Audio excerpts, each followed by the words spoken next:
আমি একটা ছোট্ট গল্প বলবো হাঁসের ছানার। গল্পের নাম কি? গল্পের নাম অরূপ হংসবাসক।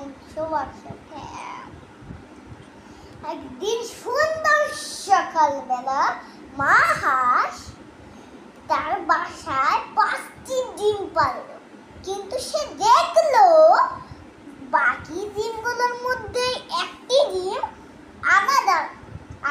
আলাদা ছিল। মা হাঁসের মন খারাপ হয়ে গেল।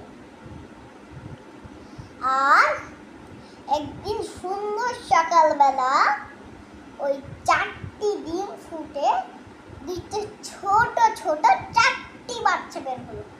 সে বাচ্চারা ডিম ফুটে ওই বিশাল দুনিয়াতে চোখ মিলল। মা তখন কি বলল? তারপর বাচ্চারা হাঁটা দিল জঙ্গলের পাশে। মা তখন বলল, তো আমার কি সুন্দর বাচ্চা হয়েছে আমার।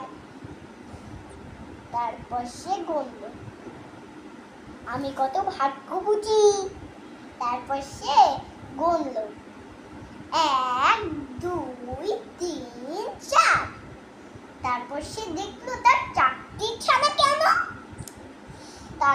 তারপর সে এবার করে দেখলো তার একটি ডিম এখনো বাকি আছে।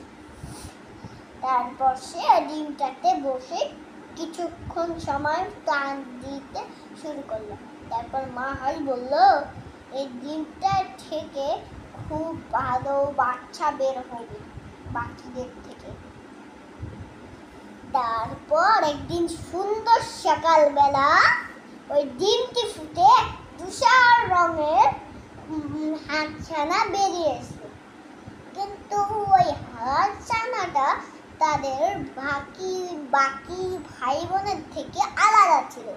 তারপর মা হাঁস বলল যে আমার একটা ছানাও তো এরকম দেখতে নয়, এটা কেমন যেন একটা বেড খুঁড়ছে।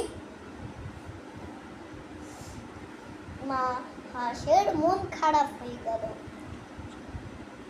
তারপর মা হাঁস ভাবলো কিছুদিনের মধ্যেই ছানাটা তার ভাই বোনের মতোই হয়ে যাবে।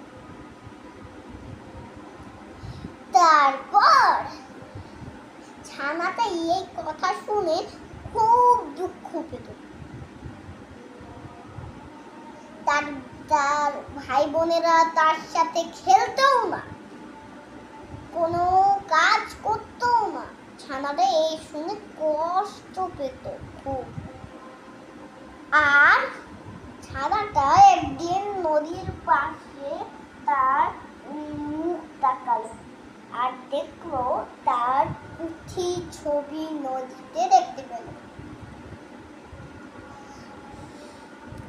তারপর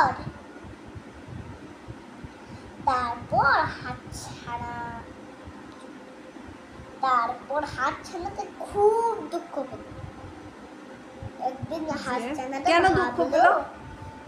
এই যে বিচ্ছিরি এগুলো নোংরা ভাষা বললে ওগুলো হাতছানা পছন্দ করে না।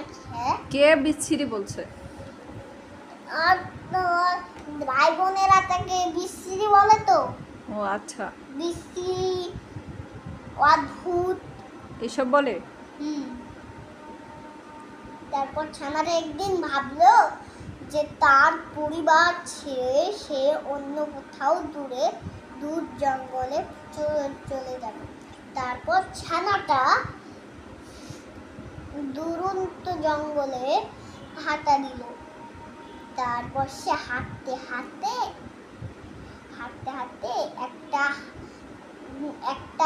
অন্য একটা হাঁস পরিবারের কাছে গেল থাকতে। তারপর হাঁসের দুটো ছানা বলল, তো একটা বিচ্ছিরি হাতছানা। তারপর মা হাঁস বলল, এই বিচ্ছিরি বাচ্চাটা আবার কে? তারপর ছানাটা আবার জঙ্গলের দিকে হাঁটা দিল। তারপর সে জঙ্গলে একটা কুকুরের সঙ্গে দেখা হলো। আর কুকুরটা নিচু হয়ে ছানাটাকে খেতে চাইলো না, শুধু দেখলো। তারপর সে কুকুরটা চলে গেল। তারপর ছানাটা মনের দুঃখে বলল, আমাকে এত বিচ্ছিরি দেখতে যে কুকুরটা আমায় খেতে চাইলো না। তারপর ছানাটা আবার জঙ্গলের দিকে হাঁটা দিল। তারপর ছানাটা হাঁটতে হাঁটতে মুরগির বাড়িতে গেল থাকতে। কে মুরগির বাড়িতে গেলেই ছানাটা মুরগির বাড়িতে গেলেই ছানাটাকে মুরগি ঠক ঠক ঠক ঠক করিয়া কামড়ে দেয় আর বাসা থেকে বের করে দেয়। তারপর ছানাটা হাঁটতে হাঁটতে একটা চাচির সঙ্গে দেখা হয়। তারপর একটা চাচি তার বউ আর ছেলে বাড়িতে নিয়ে যায়, কিন্তু বাড়ির একটা বিড়াল তাকে বিরক্ত হচ্ছিল। তারপর হাতছানাটা চাচির বাড়ি থেকে বের হয়ে যায়। তারপর হাতছানাটা মনের দুঃখে আবার জঙ্গলের দিকে হাঁটা দেয়। জঙ্গল আবার শীতে শীতে ঢেকে যায়। জঙ্গল তো আবার শীতে ঢেকে যায়। জঙ্গলটা আবার ফুলে ফুলে সাদা হয়ে যায়। তারপর সেই ছানাটা নদীর পাড়ে গেল আর নদীতে তাকালো আর নিজের প্রতি ছবি দেখে প্রচন্ড অবাক হয়ে গেল। কেন অবাক হলো? আরে এখন তো সে একটা রাজহাঁস হয়ে গিয়েছে, সুন্দর।